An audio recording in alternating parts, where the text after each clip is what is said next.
Hi guys, welcome back to learning market with SB. आज हम Nifty और bank Nifty का डिस्कशन करेंगे और कुछ इंपॉर्टेंट न्यूज़ फ्लोज जो चल रही है, और बहुत ज़्यादा ही न्यूज़ फ्लोज चल रही है मार्केट में। जैसा कि आपने सुबह देखा भी होगा कि मार्केट काफ़ी गैप डाउन ओपनिंग दी, 400-500 पॉइंट गैप डाउन ओपनिंग दी। कल रात ऑलमोस्ट 2-2:30 बजे तक मैं एक्टिव था, तो मार्केट नॉर्मली बिहेव कर रहे थे, तब तक कोई अटैक वटैक किया नहीं था। इसराइल ने ईरान पे, ये सुबह सुबह न्यूज़ आई कि इसराइल ने ईरान पे अटैक कर दिया है, काफ़ी एयर स्ट्राइक्स किए उनके कई सिटीज़ में भी, एक दो सिटीज़ में भी एयर स्ट्राइक किए, न्यूक्लियर साइट्स पे भी एयर स्ट्राइक किए। तो वॉर एस्केलेशन का डर लग ही रहा था, और वो हुआ है। तो अब इसमें मेन प्रॉब्लम जो आएगी वो है, एक सप्लाई साइड डिसरप्शन हो सकता है, क्योंकि ईरान की साइड से काफ़ी सारी चीज़ें चलती है। और वो एक ओपेक प्लस के देश भी है जो ऑयल प्रोड्यूस करता है, तो इसीलिए क्रूड ऑयल 7-8-10% तक शूट अप कर गया। वो भी एक इंडिया के लिए एक नेगेटिव है, क्योंकि इंडिया इंपोर्ट करता है क्रूड ऑयल बाहर से। तो अपने को करेंट अकाउंट डेफिसिट पे बर्डन आता है इंडिया के, कि वो अपने को पे करना रहता है, और जैसे उसकी प्राइसेस बढ़ते हैं तो करंट अकाउंट डेफिसिट पे काफ़ी बर्डन आता है। उसके अलावा एविएशन इंडस्ट्री के लिए वो एक इम्पॉर्टेंट रॉ मटेरियल बनता है, पेंट सेक्टर के लिए वो इम्पॉर्टेंट मटेरियल है। उसके अलावा एफएमसीजी प्रोडक्ट्स की पैकिंग में भी वो एक इम्पॉर्टेंट रॉ मटेरियल बनता है। टायर कंपनीज के लिए important raw material, chemical sector है, सीमेंट सेक्टर है, तो इनकी प्रॉफिटेबिलिटी पे भी इम्पैक्ट पड़ता है। इसीलिए आपने देखा कि ये सारे सेक्टर्स जो है उनके स्टॉक्स काफ़ी हद तक गिरे थे, थोड़ा रिकवरी आई मार्केट में। The most important point is कि अगर ये रिटेलिएशन तक रहता है कि दो चार इसराइल ने मार दिए, दो चार ईरान मार देता है, तब तक ठीक है कि हाँ, रिटेलिएशन इज बेसिकली चार तुमने मारे चार वो मारेंगे, दो तुमने मारे फिर दो वो मार देंगे। बट जो न्यूज़ चल रही है कि ईरान एक वॉर डिक्लेयर कर सकता है, और वॉर में प्रॉब्लम ये होती है, या तो तुमको खत्म कर देंगे या वो खत्म हो जाएंगे, ऐसी टाइप की सिचुएशन बनती है। तो वो काफी सही नहीं रहेगी, क्योंकि ईरान को बैकिंग मिलेगी रशिया से, to an extent North Korea से भी मिलेगी, इवन चाइना भी बैक करेगा ईरान को। और वहां पे इसराइल को बैकिंग मिलेगी यूएस से, और अदर जो एलाइज है उनसे बैकिंग मिलेगी। तो ये सीरियस इशू रह सकता है अगर ये सॉल्व नहीं होता है जल्दी मिडल ईस्ट में तो। और सप्लाई साइड डिसरप्शन बहुत ज्यादा हो सकता है। उसके अलावा अगर मार्केट नीचे की तरफ गिरता है, और आज तो इतना पैनिक नहीं था, मार्केट नीचे खुला 400-500 पॉइंट, फिर वहां से मार्केट धीमे धीमे रिकवर करता गया। अगर थोड़ा और वॉर एस्केलेट होता है, जिसके चांसेस थोड़े ज्यादा लगते हैं, अगर वो एस्केलेट होता है और मार्केट में ग्लोबली पैनिक मचता है, तो इंडिया भी दूर नहीं रहेगा, भले ही कितने अच्छे डोमेस्टिक फैक्टर्स हो। लेकिन मार्केट एक बार फिगर आउट करके एक बार प्रॉब्लम तो थोड़ी क्रिएट करेगा ही, वो एक डेप्थ तो आएगा ही, और पैनिक थोड़ा यहाँ पे भी मचेगा। तो अगर वो पैनिक मचता है थोड़ा, तो आपने जो जो स्टॉक्स लिख रखे जो आपको अच्छे लगते थे, आपने रिसर्च किए, फॉर एग्जांपल 100 रुपए में अच्छा लगता था, वो 90-95 में मिल रहा है, तो कैश रखिए अपने हाथ में, पैनिक में बेचिए मत स्टॉक, अनलेस एंड अनटिल उनकी क्वालिटी बहुत ही खराब हो। तो उनको बेचे नहीं, उनको लीजिए, अच्छे फंडामेंटल्स वाली कंपनियां जिनको आपके ग्रोथ प्रोस्पेक्ट अच्छे लगते हैं, आगे लगता है आपको कि कंपनियां ग्रो करेगी, खुद की रिसर्च कीजिए।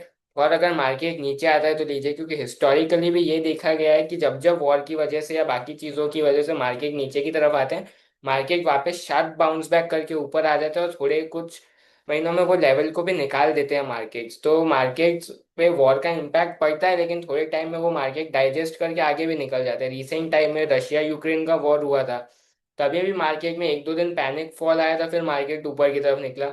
अभी इंडिया में हमारे ही बात कर लीजिए, तो ऑपरेशन सिंदूर हुआ तो मार्केट एक दिन थोड़ा प्रेशर में था, अगले दिन मार्केट ने बहुत अच्छी रैली दी थी।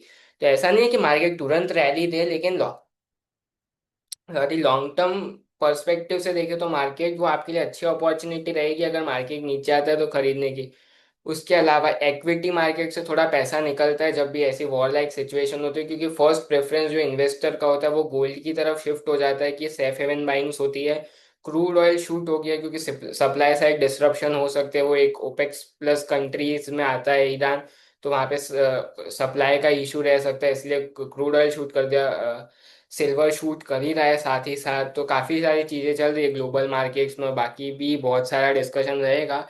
हम चार्ट्स पर डिस्कशन कर लेते हैं कि क्या क्या रह सकता है और क्या क्या चीज़ें हमको ध्यान में रखनी चाहिए, और काफ़ी इंपॉर्टेंट लेवल्स पे भी मार्केट आया है। और तो मेरे को तो लगता ही था कि मार्केट को एक डिप देनी चाहिए, तो ऑलरेडी मार्केट ने अच्छी डिप दे दी। अभी देखते हैं कि मेरा पर्सनल व्यू भी क्या लगता है आगे की तरफ, और लेवल्स भी डिस्कस कर लेते हैं। मार्केट आज काफी गैप डाउन दिया, ऑलमोस्ट 24,475 पे दिया। वहां से एक 5 मिनट कैंडल में स्ट्रेट अवे मार्केट ने काफी 100-150 पॉइंट का बाउंस लिया, और फिर मार्केट धीमे धीमे कंटिन्यूअसली ऊपर की तरफ शिफ्ट होता गया। मार्केट की क्लोजिंग आई है 24,375 पे, जो लास्ट टिक लगा क्लोजिंग आई है 24,018 के आसपास आई है वो क्लोजिंग। ठीक क्लोजिंग है। अब जो इम्पोर्टेंट लेवल्स आपको ध्यान में रखने हैं वो लेवल रहेगा, एक तो 24,475।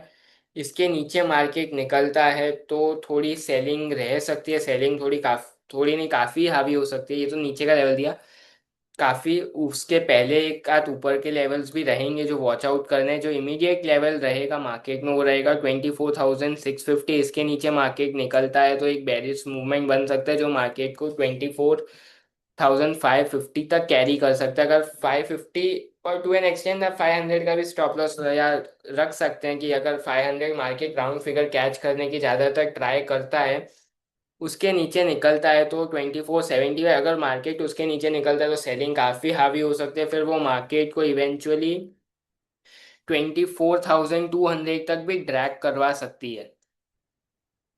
24,275 तक भी मार्केट को ड्रैग करवा सकते हैं। उसके नीचे थोड़ा ढंग ढंग का सपोर्ट कम ही मिलता है अगर ऊपर की तरफ मार्केट निकलता है।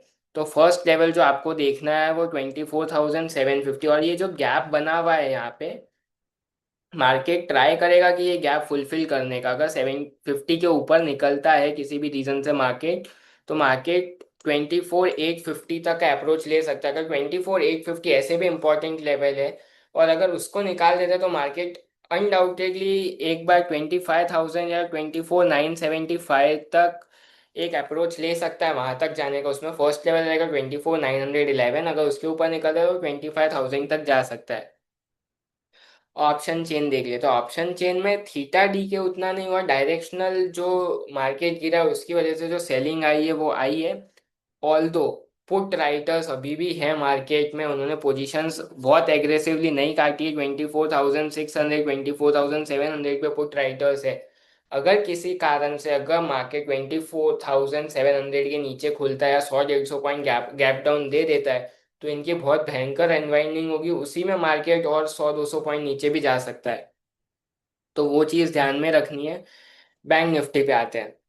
ये भी काफ़ी नीचे खुला, ऑलमोस्ट जो लेवल था 55,150 पे खुला, फिर ऊपर आया, फिर कंटिन्यूअसली धीमे धीमे ऊपर करता गया, रिबाउंड करता गया मार्केट।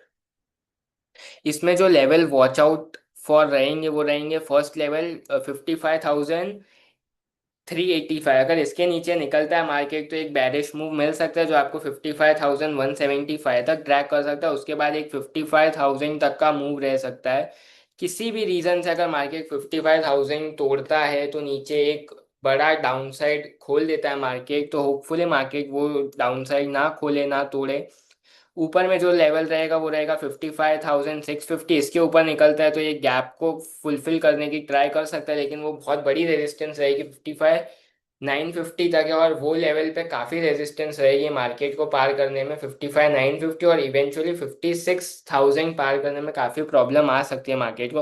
अगर इसके ऊपर निकलता है तो 56,175, 56,200 तक का इजी मूव दिखा सकता है मार्केट। इसका ऑप्शन चेन देखते हैं तो इसमें भी 55,500 पे कॉल और पुट में दोनों side almost same open interest है।